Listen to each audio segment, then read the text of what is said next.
Bem, queridos, boa noite. Mais uma vez estamos aqui para compartilharmos juntos um pouco da palavra de Deus.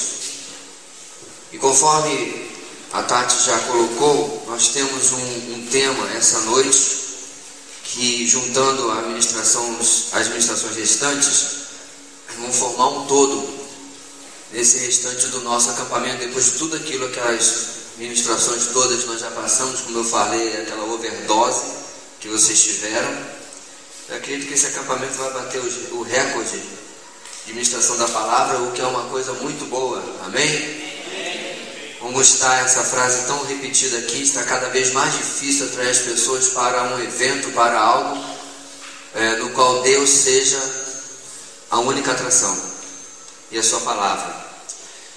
E o nosso tema dessa noite, como foi dito, é adoração.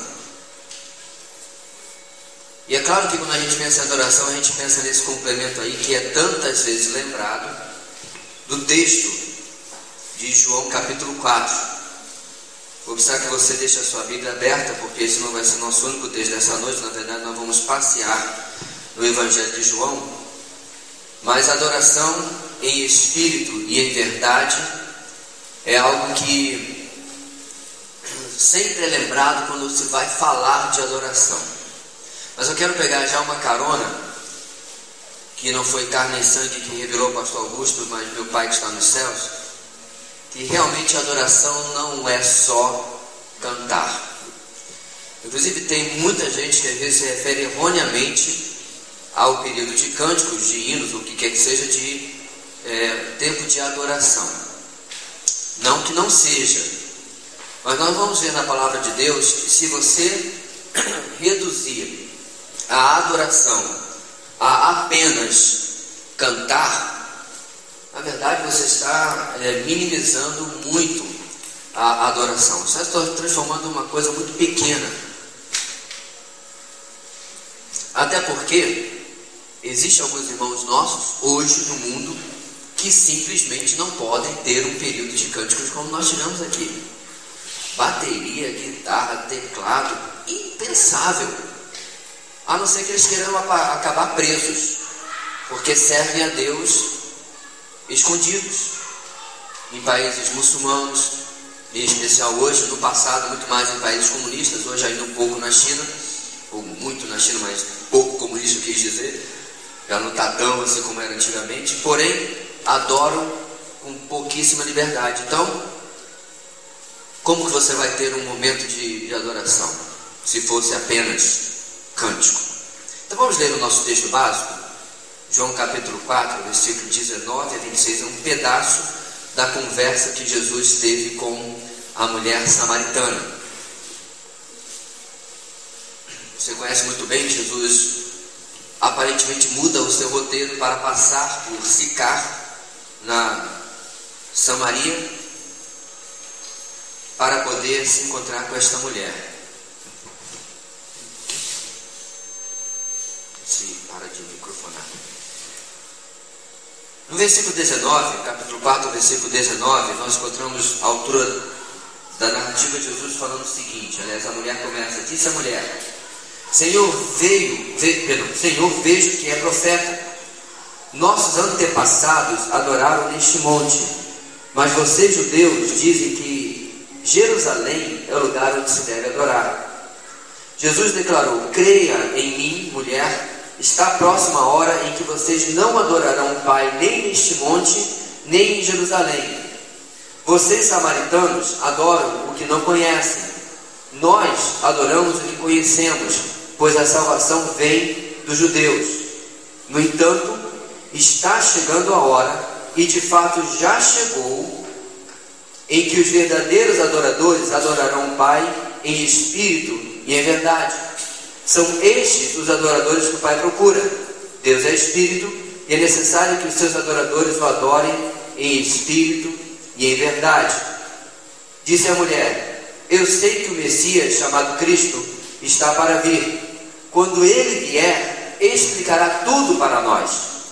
Então Jesus declarou: eu sou o Messias, eu que estou falando com você. Então repare, meu querido, que no nosso texto básico dessa noite, Jesus está desconstruindo paradigmas, pressuposições que essa mulher tem. Se você não está acostumado com a narrativa, essa mulher era uma mestiça, se você quiser usar esse termo, de judeus do passado que foram misturados com outros povos e por isso eram por demais colocados de lado pelos próprios judeus agora. Tanto que Jesus usa exatamente o samaritano em contraste com um sacerdote, com um levita, para contar aquela história do bom samaritano, que socorre um homem que havia sido espancado, assaltado no caminho para Jericó. Mas por quê? Para mostrar o contraste de um povo que deveria fazer o bem com um povo de quem não se esperava nada de bom. E assim, meus irmãos, Jesus conversando com essa samaritana, e nesse texto nós vamos tirar 2 princípios básicos, e o segundo é que nós vamos realmente desenvolver. E sem demora eu quero colocar o primeiro, que está no versículo 20 e no versículo 21. Nesses 2 versículos, Jesus conversa com ela, e a pressuposição dela é que havia uma dúvida de que aonde você deveria adorar na verdade. E ele diz: nossos antepassados, os samaritanos, adoravam neste monte, lá em Samaria, mas vocês, judeus, dizem que é em Jerusalém o lugar que se deve adorar. Ela está se retratando quando o povo de Deus foi separado entre Israel e Judá. Ora, Judá ficou com Jerusalém, e portanto, a Israel, de forma errônea, começaram a se adorar em outro lugar. E aí, com o passar do tempo, isso se consolidou como uma forma de religiosidade daquele povo. E aí diz: Senhor, qual é o certo, já que você é profeta? É aqui ou é lá em Jerusalém? Jesus responde para ela, versículo 21, creia-me, ou creia em mim, mulher, está a próxima hora em que vocês não adorarão o Pai, nem neste monte, nem em Jerusalém. A primeira coisa que esse texto nos traz hoje é que a adoração não pode ser limitada pela religião. A adoração verdadeira, a adoração que Jesus está ensinando a essa mulher, ela não pode ser limitada pela religião. Para esta mulher, a adoração estava ligada aos conceitos religiosos que ela tinha como samaritana, e para ela, a ideia de Jesus como judeu é que também estaria limitado aos conceitos religiosos que eles tinham como judeus. Ora, nisso ela estava certa, porque eram exatamente os conceitos religiosos que separavam esses 2 povos. Era exatamente a ideia de que nós somos puros e nós adoramos a Deus de verdade, com direito, judeus, e vocês, samaritanos, são impuros, são mestiços, estão fora da aliança e não têm direito a adorar a Deus, que separava esses 2 povos. E hoje em dia, minha gente, nós estamos cada vez mais sendo invadidos dentro da igreja evangélica, no sentido de que a adoração se traduz em um monte de coisa que você faz e que você não faz. E é impressionante que você encontra conferências, simpósios sobre adoração, e quando você examina, e eu tive que examinar alguns materiais desses eventos, você encontra um monte de coisas sendo ensinadas sobre adoração, um monte de princípios que só falta uma coisa: base bíblica. Ora, se alguma coisa não tem base bíblica, no meu dicionário se classifica como religião, como religiosidade, porque religiosidade, minha gente, é tudo aquilo que você faz, não sabe por que você faz, mas continua fazendo. E acredite, mesmo a igreja batista, mesmo igrejas evangélicas, muitas vezes estão suscitas a serem contaminadas com esse tipo de religiosidade, inclusive na adoração. Por exemplo, há 100 anos atrás você não tocava nada na igreja a não ser órgão. Por quê? Porque a gente sempre fez assim. Mais adiante, vamos deixar entrar o piano. Logo então, ou a Bíblia mudou, ou a religiosidade mudou. Eu aposto na segunda. Passado o tempo, na década de 70, exatamente por causa de movimentos populares, e nos Estados Unidos, por causa dos hippies, etc., violão começou a querer ser introduzido na igreja. Não pode, é do diabo. E eu me lembro quando eu toquei guitarra, e eu fui o primeiro a tocar guitarra com pedaleira no auditório do seminário onde eu estudei, parecia até que eu estava pisando no Santo dos Santos.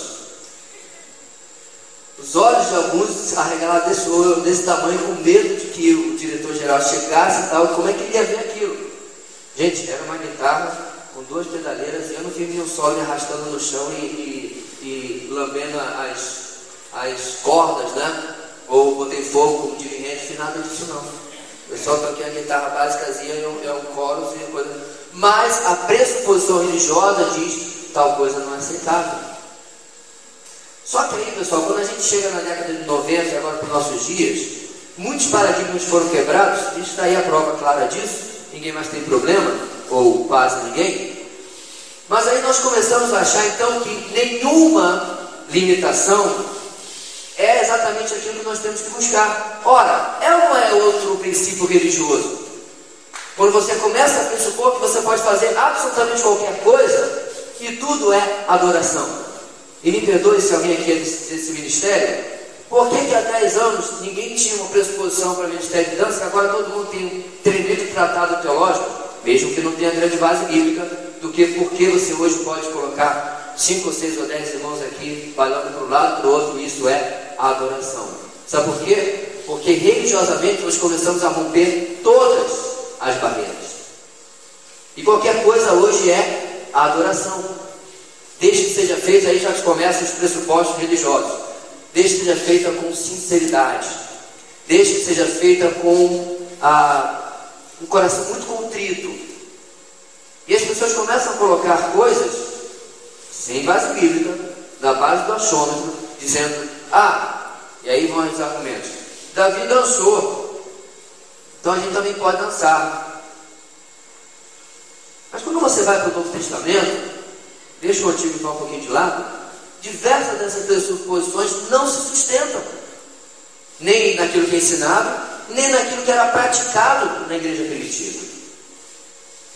Ou seja, muitas vezes nós estamos pensando textos, que é a especialidade dos religiosos, e construindo coisas, pensamentos, para exatamente justificar a nossa liberdade.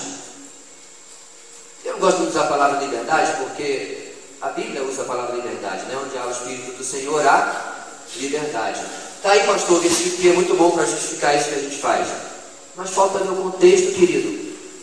Jesus está falando das amarras da religiosidade judaica, para agora a liberdade da nova aliança.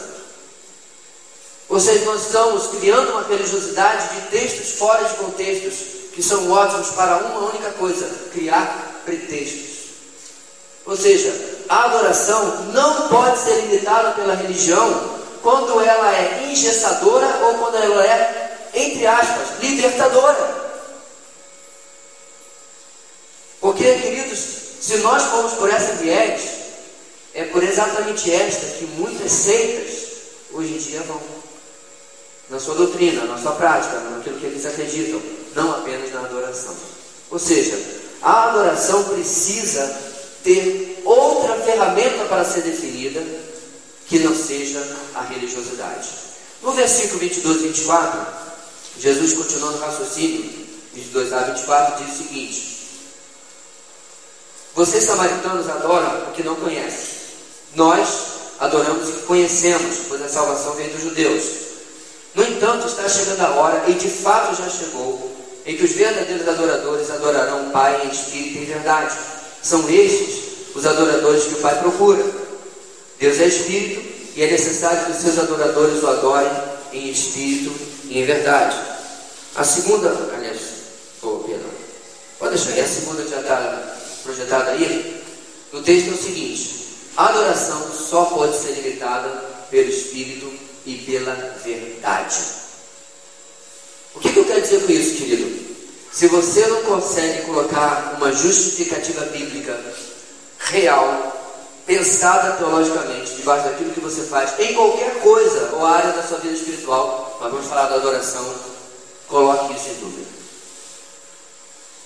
Se você não pode explicar biblicamente por que você faz aquilo que você faz, você está sendo simplesmente um religioso.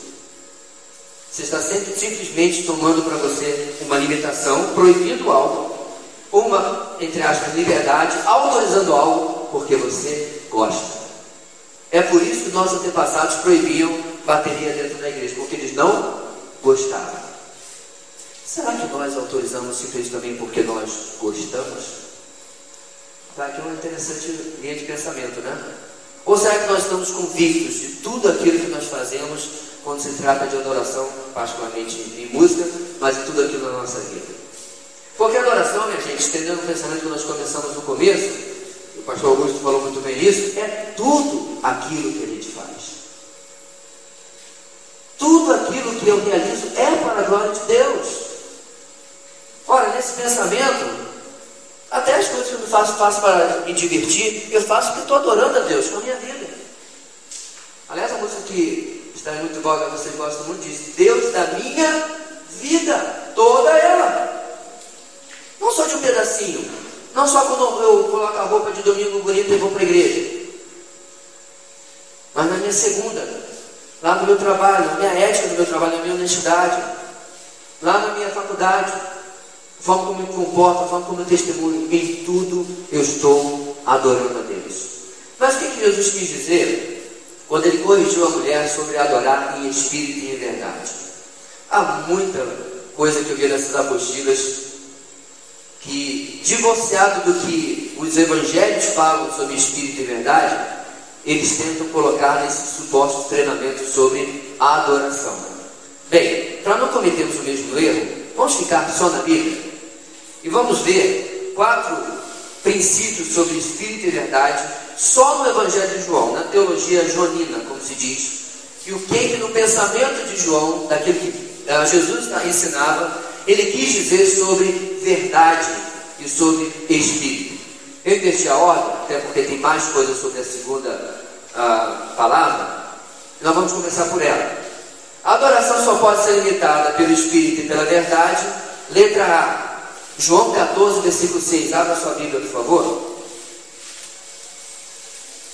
Eu acho que você deveria já saber de cor, e deve saber muitos de cor, mas abra aí, por favor. Nós vamos ver a letra A, que seria o seguinte: a adoração precisa ser cristocêntrica. João 14, 6, esse que a gente conhece muito bem. Respondeu Jesus: juntos eu sou o caminho, verdade e a vida. Ninguém vem ao Pai a não ser por mim. Queridos, 3 palavras nos evangelhos, especialmente em João e na primeira carta de João, elas são praticamente sinônimas. Desculpe, elas são sinônimas, teologicamente falando. Essas palavras são Jesus, palavra e verdade. Se você olhar em todo o evangelho, elas são praticamente intercambiáveis. Olha o texto que nós temos à nossa frente: eu sou a verdade. João capítulo 1, versículo 1: no princípio era a palavra, e a palavra estava com Deus, e a palavra era Deus. Está falando de quem? Jesus. Ou seja, Jesus é igual à palavra, que é igual à verdade, que é, obviamente, igual a Jesus. Então, no texto, minha gente, Jesus está se identificando como Ele sendo a própria verdade. A nossa adoração precisa ser cristocêntrica, porque ela deve falar de Cristo, ela deve exaltar a Cristo, ela deve proclamar a Cristo. Já que a música é uma das expressões que a gente mais gosta de adoração, preste atenção na letra de algumas músicas. Quando a música ela é principalmente antropocêntrica e não cristocêntrica, eu me pergunto: será que nós estamos verdadeiramente adorando? Pastor, explica as palavras difíceis aí. Pois não. Antropocêntrica, minha gente, é qualquer coisa, mensagem, música, pensamento que é centrada no homem, nas suas necessidades, na sua felicidade, na sua realização, no seu sucesso, na sua prosperidade. Cristocêntrica, por conclusão, é aquilo que é centrado em Cristo, na sua pessoa, na sua mensagem, em proclamá-lo, na sua glória. É claro que quando você tem uma canção que fala daquilo que o homem está passando, a dificuldade, a luta, o pecado, mas aponta Cristo como solução, no final das contas a música é cristocêntrica. Mas muitas canções hoje, que nós às vezes cantamos sem pensar, e eu quero que você saia daqui hoje já sendo mais crítico sobre isso, nem deveriam estar sendo cantadas dentro das nossas igrejas, porque elas exaltam a necessidade, a carência e a necessidade de ser suprido do homem, e às vezes mal sempre Deus, no final das contas, como sendo a solução disso. A nossa vida, irmãos, também como um foco de adoração, ou como a origem de adoração, ela precisa ser centrada em Cristo, em glorificá-lo e exaltá-lo. Pastor, como é que eu faço isso na minha vida? Ainda bem que você perguntou. Em primeiro lugar, querido, nós falamos na palestra sobre sonhos, sobre isso. Você tem sido vendido pelo mundo, e infelizmente, por muita literatura evangélica, que Deus é um gênio da lâmpada, que você esfrega, e lá de dentro Ele vai sair para lhe conceder os seus 3 desejos. Bem, de preferência mais, né? Até porque se o gênio existisse, o meu primeiro desejo seria que Ele me desse 10 desejos. Vou multiplicar a minha possibilidade aqui, né? E muitas vezes, minha gente, você esfrega a lâmpada, Deus sai e diz: Senhor, eu quero tal coisa, eu busco tal coisa, eu almejo tal coisa.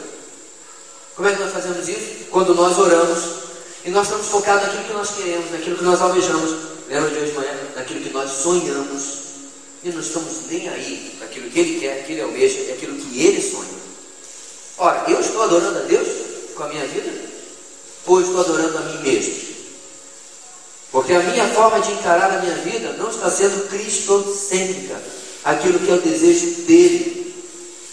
Irmão, nós temos sido constantemente bombardeados com a mensagem de que você foi colocado nesta terra para ser feliz.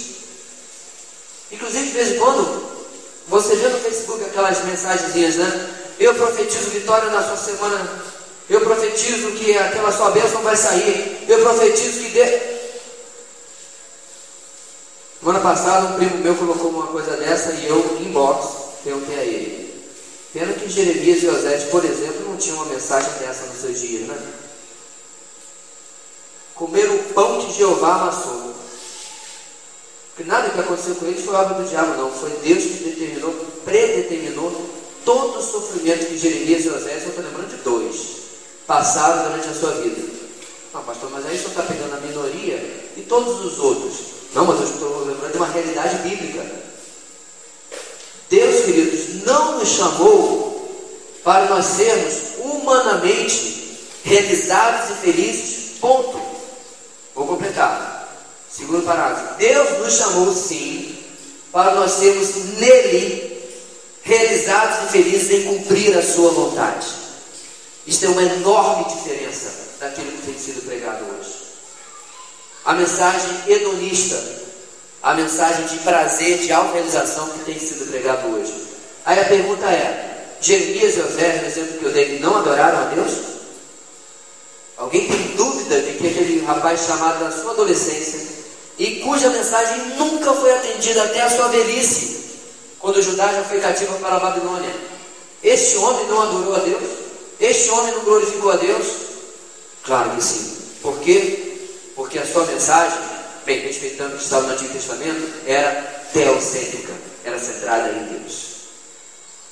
Queridos, então a adoração precisa ser identificada com a pessoa de Cristo, quem Ele é, proclamá-lo, vivê-lo, glorificá-lo, submetermos-nos à vontade dEle.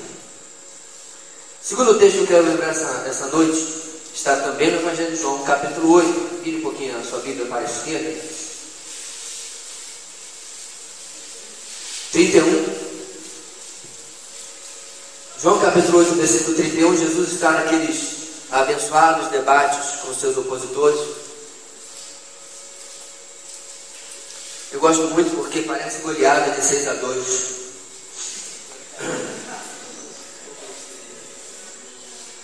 Versículo 31.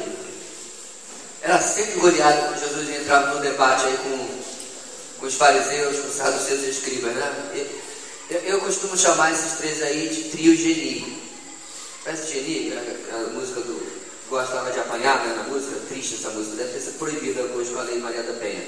Mas esse trio adorava apanhar, porque perdia todas para Jesus, mas voltava para tentar de novo. E mais uma vez aqui no capítulo 8 de João, Jesus fala o seguinte: disse Jesus aos judeus que haviam crido nele: se vocês permanecerem firmes na minha palavra, verdadeiramente serão meus discípulos, e conhecerão a verdade, e a verdade os libertará. E eles responderam: somos descendentes de Abraão e nunca fomos escravos de ninguém. Como você pode dizer que seremos livres? Jesus respondeu: digo-lhes a verdade, todo aquele que vive pecando é escravo do pecado. O escravo não tem lugar permanente na família, mas o filho pertence a ela para sempre. Portanto, se o filho os libertar, vocês de fato serão livres. Então a conversa continua, né? A gente começa a ficar cada vez mais acalorada, porque apesar de alguns deles haverem crido, pela continuação da narrativa mostra que havia um grande número ainda que tinha dificuldade em crer de verdade e confiar em Cristo e na sua mensagem. Pois bem, segundo o texto aqui, meus irmãos, conhecer a Cristo é ser liberto. Conhecer a verdade é ser liberto. E conhecerão a verdade, e a verdade os libertará. E completando, portanto, se o Filho os libertar, vocês de fato serão livres. Comprovando aquela nossa tese de que Jesus, o Filho, é igual à verdade, certo? Que é igual à palavra. Pois bem, gente, o que isso tem a ver com a adoração? Nossa letra B hoje diz o seguinte: que a adoração, além de cristocêntrica, precisa ser libertadora. E em adoração estou me referindo a toda a minha vida de consagração a Deus. Ela precisa a cada dia me libertar de um monte de coisas. Uma delas, aquela que nós começamos a nossa conversa essa noite, é a religiosidade. Eu não sei se você já ouviu alguém afirmar isso, mas o brasileiro, especialmente o evangélico brasileiro, ele tem alma católica. Já ouviu essa expressão? O que significa isso? Que apesar de nós já nos convertemos, de repente você já tem muito tempo de convertido, você já é batizado, você já é líder e tudo mais, aqui e acolá nós lidamos e lutamos com esses pensamentos da antiga religiosidade brasileira. Eu mencionei isso hoje de manhã, quando disse que hoje em dia isso tem sido novamente introduzido nas igrejas evangélicas.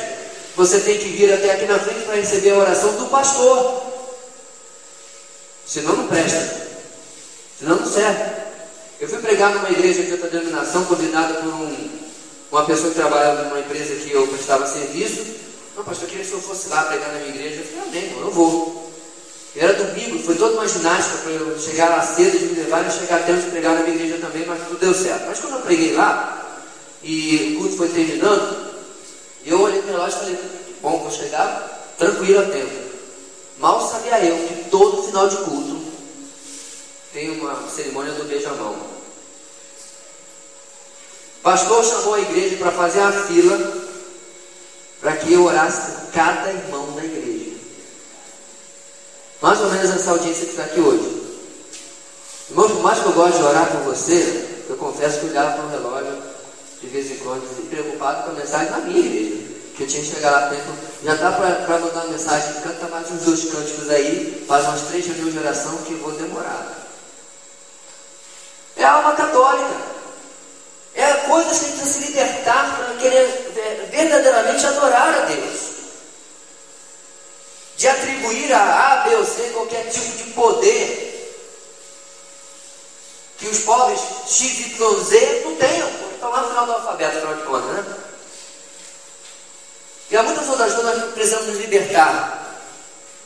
Outra coisa interessante, irmãos: viver uma vida cristã de achismos. Por que Jesus disse que a verdade nos libertaria? Mais adiante nós vamos ver ao que ele vai igualar a verdade também. Mas quantas coisas que nós cantamos, vivemos e praticamos, nós já mencionamos na mensagem, mas vale a pena repetir, nos falta base bíblica. E quando a gente ouve, às vezes, até uma coisa que nós estranhamos, nós achamos até que heresia, porque não conhecemos a própria Bíblia profundamente. Meus irmãos, há uns bons anos atrás, nós fomos no dia de finados evangelizar no cemitério do Cacuia, lá no Rio de Janeiro. E curiosamente, eu não sei exatamente porquê, vários espíritas estavam lá. E alguns irmãos da minha igreja entraram num debate com os espíritos. Afinal de contas, daqui vai para o julgamento, daqui vai para voltar. Né? Reencarna ou ressuscita? Sabe, irmãos, o que me deixou muito triste naquele dia? De um grupo de mais ou menos 10 crentes, você tinha um que sabia com base bíblica. Você não precisa saber de espiritismo, você precisa saber de cristianismo, refutar aquilo que estava sendo pregado erroneamente por aquelas pessoas. E eu saí dali, eu era o 11º, eu era um adolescente, saí dali apavorado.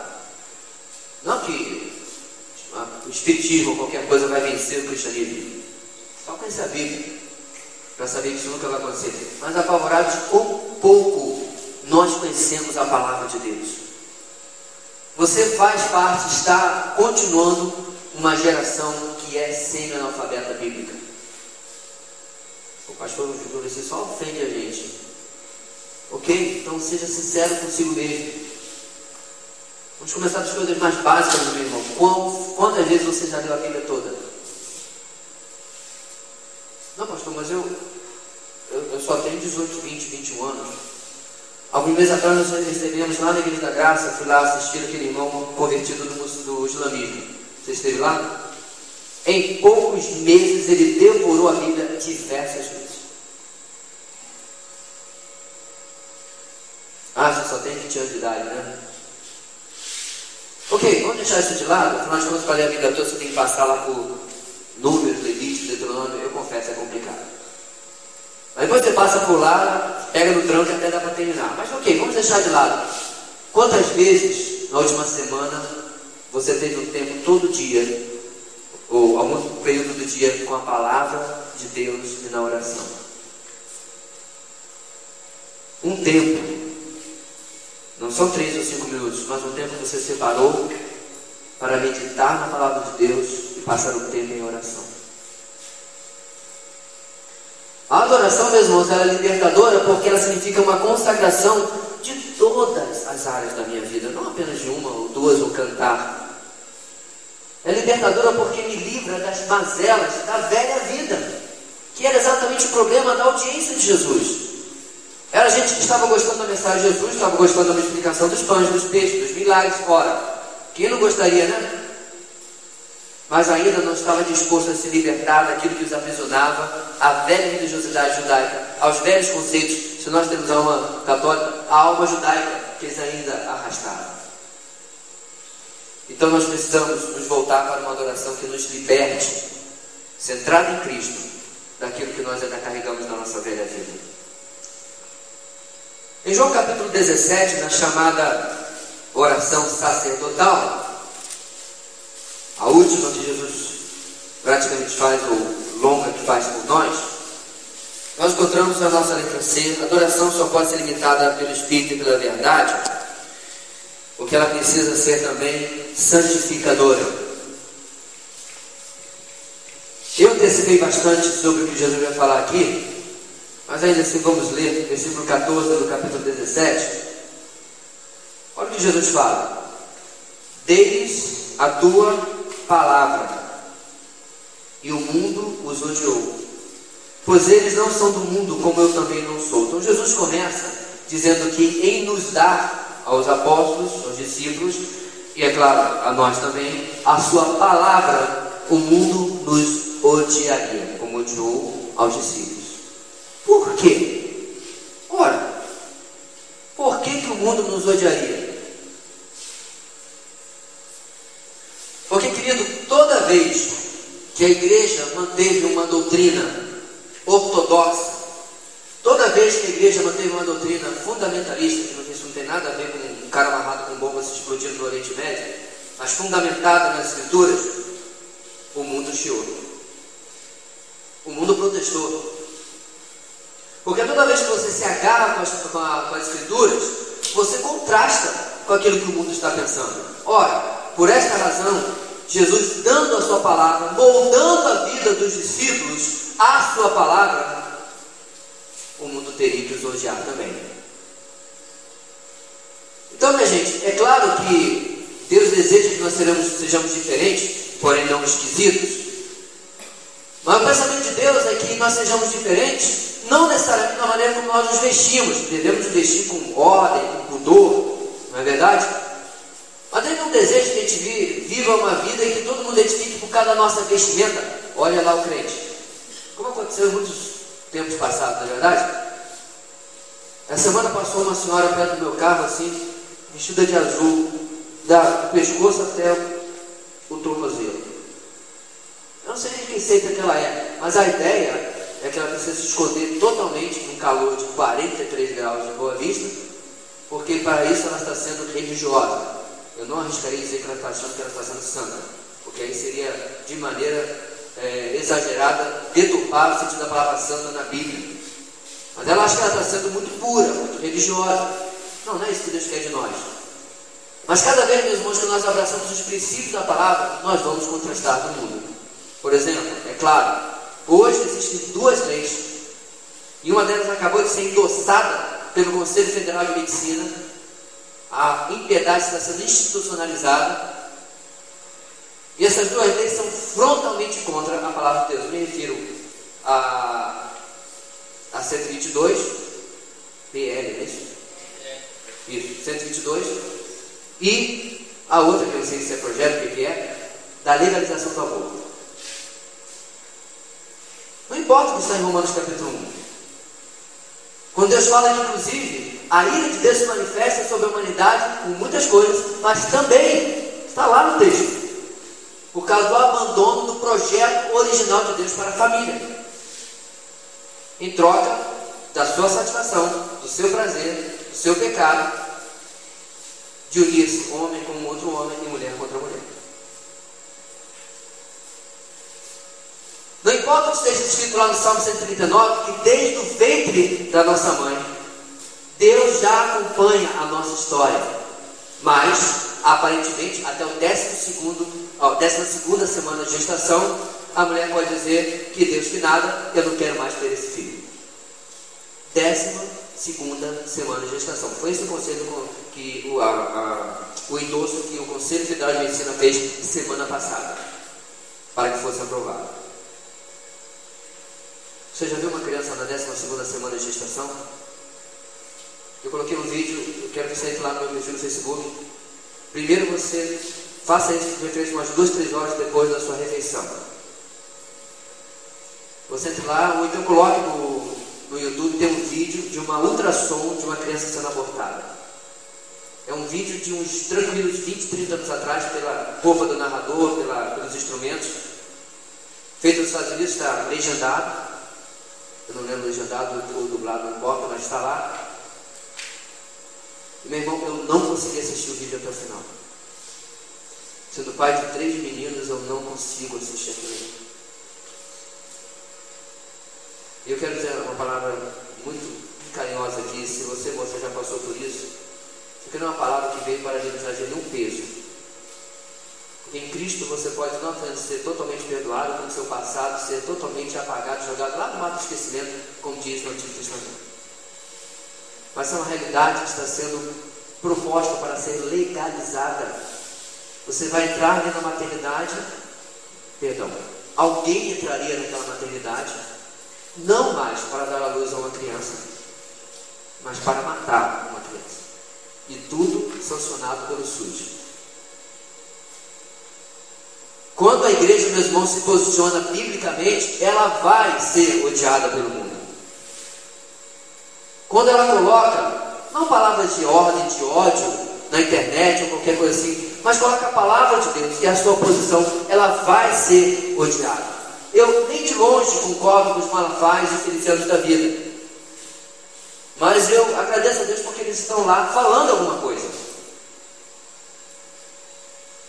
Gostaria muito que eles falassem alguma coisa, mas consertassem outras coisas na sua vida, para que ele não fosse um alvo tão fácil dos críticos. Mas isso é só meu desejo.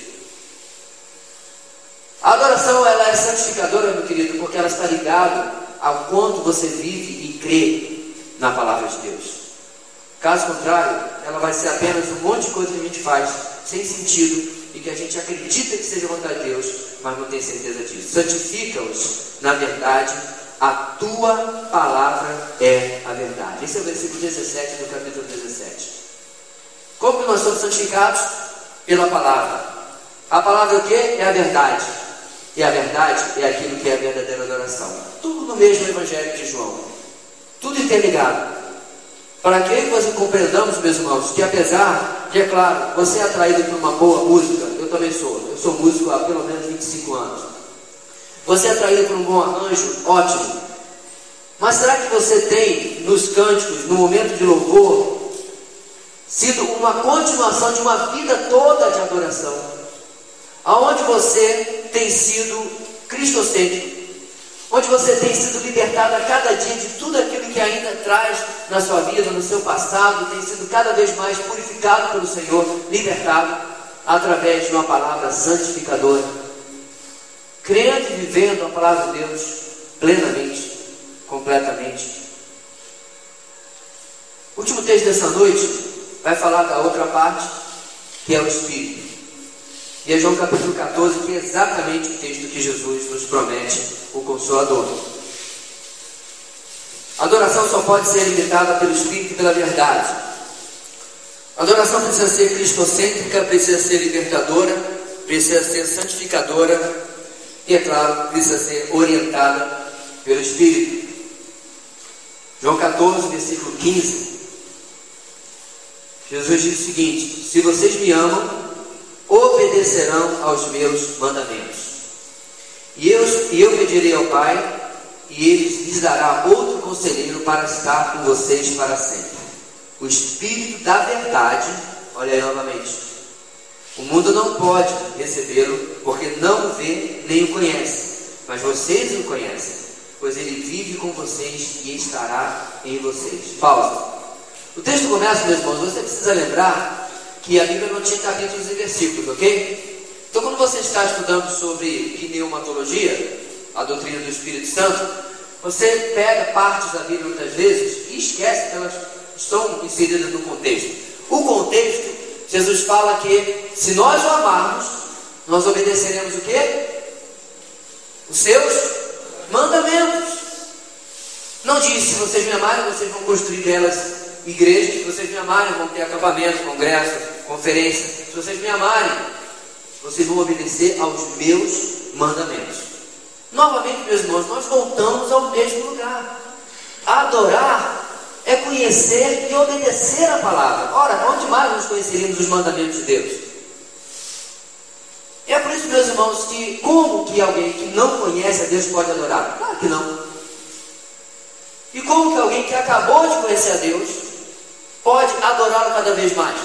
Conhecendo cada vez mais o Senhor através dos seus mandamentos, através da sua palavra.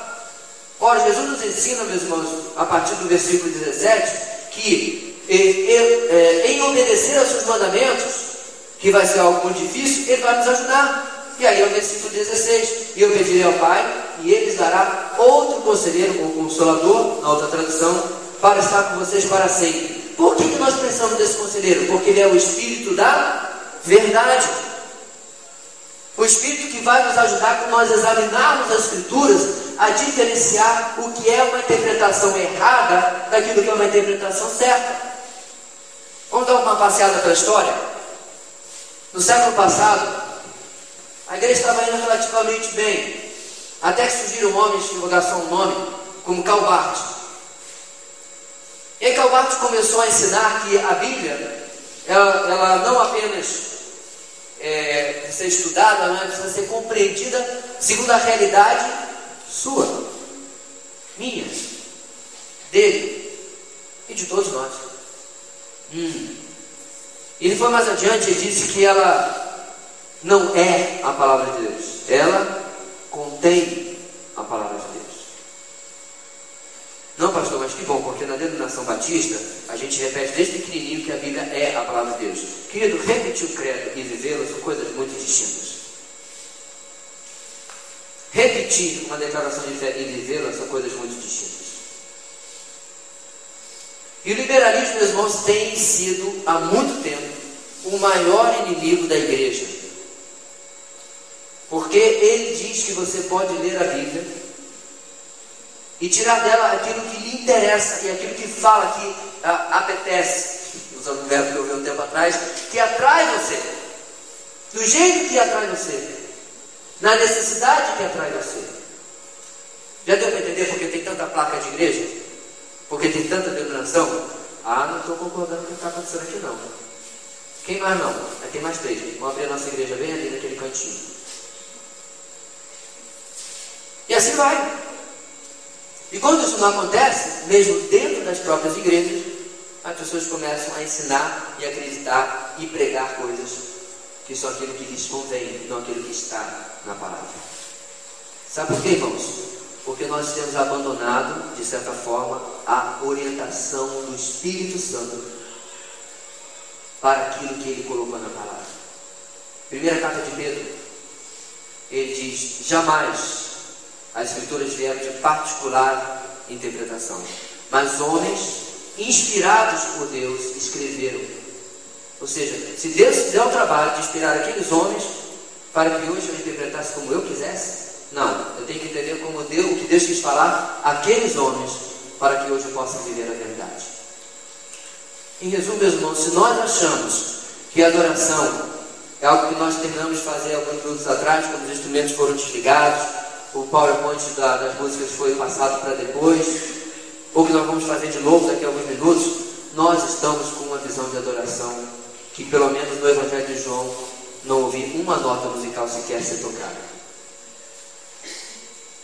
Não ouvi uma canção ser mencionada. Não ouvi nenhuma música ser ensinada.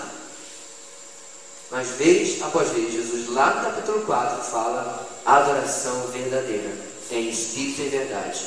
E durante todo o Evangelho ele vai mostrando o que é ser guiado pelo Espírito, o que é viver na verdade. Jovem, Deus quer em você uma vida de adorador, com certeza. Gostei muito da letra da música. Minha identidade é de adorador. Jóia. Então, a quem você tem evangelizado? Não, pastor, eu sou levita. Por quê? Você anda um palmo no chão levitando? Esse, irmãos, é um conceito que não tem base bíblica. Sabe por quê? Alguns irmãos estão limpando os banheiros para vocês, alguns irmãos estão cozinhando. Você sabe quem eles são? Levitas. É só ler a Bíblia. Os levitas é aqueles que se encarregavam do trabalho no tabernáculo e depois no templo, inclusive, provavelmente, limpar banheiro. Eu acredito que o templo devia ter banheiro, né? Não sei se a vigilância sanitária era tão exigente naquela época como é hoje. Mas alguém inventou isso, de que quem é levita é só o que canta, o que toca, baseado simplesmente porque Davi tocava e cantava, e instituiu levitas para tocar e cantar, como a família de Coré, por exemplo. E aí nós vamos continuando a acumular coisas que não tem nada a ver com a Bíblia. Isso é uma religiosidade. Você quer ver uma vida de adorador? Vamos voltar à minha pergunta. A quem você vem evangelizando? Ora, se eu adoro a Deus e eu começo a descobrir a verdade de Deus, meus irmãos, eu não consigo ficar calado. De vez em quando, meus irmãos, eu até esqueço de quem eu estou falando. Como vários sabem aqui, eu trabalho secularmente. Às vezes eu estou numa empresa e alguém pergunta: e aí, Dionísio, como é que foi o fim de semana? Alguém me pergunta segunda-feira. Rapaz, foi uma bênção. Nós tivemos os jovens lá, não, olha, o cara não é crente. Ele sabe nem o que é bênção, o que é adoração, o que é louvor, o que é palavra. Mas, meus irmãos, quando você está cheio de Deus, você é um adorador, você vai falar do quê? Do clima? Da economia? Dos 6-2? De futebol? Não dá, meus irmãos, porque é de Deus que você vai falar. Tem uma pessoa que pergunta: pastor, eu perguntinha que vem e volta, né? É pecado ouvir música do mundo? Eu falei: não, meu irmão, é só desperdício de tempo. Pastor, eu estou lendo o livro da Augusto Cury. Qual que é, irmão? Ele esgotou todos os livros bons evangélicos para você ler? Estou lendo Harry Potter. É pecado ler Harry Potter, pastor? Não, querido, é uma mastodôntima, ou mastodôntico desperdício de tempo que eu e você não temos. para nos tornarmos verdadeiros adoradores. Em que você tem investido a sua vida, jovem? Porque se você acha que você vai se tornar um adorador, porque vão fazer um simpósio, onde vão cantar 300 músicas, você está enganado. Mas o que vai acontecer é você se tornar um paciente de otorrinolaringologista e vai ficar rouco. Na melhor das hipóteses. Porque na verdade você precisa rever os seus conceitos de como você está vivendo para a glória de Deus. Porque eu mencionei o evangelismo como uma das coisas. Mas ser adorador é viver 100% para Deus. É viver plenamente para Deus. É ser completo para Deus. É isso que você quer? Poxa, pastor, mas esse é um desafio muito grande. Eu concordo. Porque eu concordo com C.S. Lewis. Se você buscava uma fé confortável, eu não lhe aconselharia ter escolhido o cristianismo. Porque essa é uma das fés, é uma fé extremamente desconfortável. Porque desde que você chegou aqui, você só fez apanhar. É ou não é? Seus conceitos foram surrados, suas ideias foram questionadas, seus sonhos foram esmigalhados. Mas Deus faz isso tudo, meu irmão, para quebrar. Essa é a parte da lei, viu? Para quebrar você, aí depois vem a graça, para você ser reconstruído em Cristo Jesus. Para ser reconstruído, precisamos ser primeiro quebrados nos nossos conceitos, paradigmas, sonhos, para que eles sejam reconstruídos em Cristo Jesus, para sermos verdadeiros adoradores. Feche os olhos comigo em nome de Jesus. Deus, eu quero em nome de Jesus me colocar na tua presença, a todos os meus irmãos aqui, em um momento, Deus, de arrependimento. Se nós temos, ó Deus, mesmo conhecendo um texto como de João capítulo 4 e outros há tanto tempo, encarado, ó Deus, de maneira pequena, reduzida, resumida, aquilo que tu tens para nós. Em que o Senhor nos chamou, ó Deus, para vivermos vidas que te glorifiquem. Vidas, ó Deus, que sirvam para o teu louvor. Mesmo que nós fôssemos mudos, nós ainda assim poderíamos ser adoradores. Que te servissem, que te glorificassem, que vivêssemos para a tua honra e para a tua glória. Com toda a nossa vida, Deus, é isso que nós queremos fazer. Com tudo que nós somos, com tudo que nós temos, nós queremos, ó Deus, te entregar e te adorar nesta noite. Como diz, ó Deus, o antigo hino: ó, se 1000 vidas eu tivesse, todas eu daria ao Salvador. Mas Deus, nós só temos uma. Que nós possamos dar esta única vida plenamente, 100% ao Senhor, em adoração, em sacrifício vivo. Amém e amém.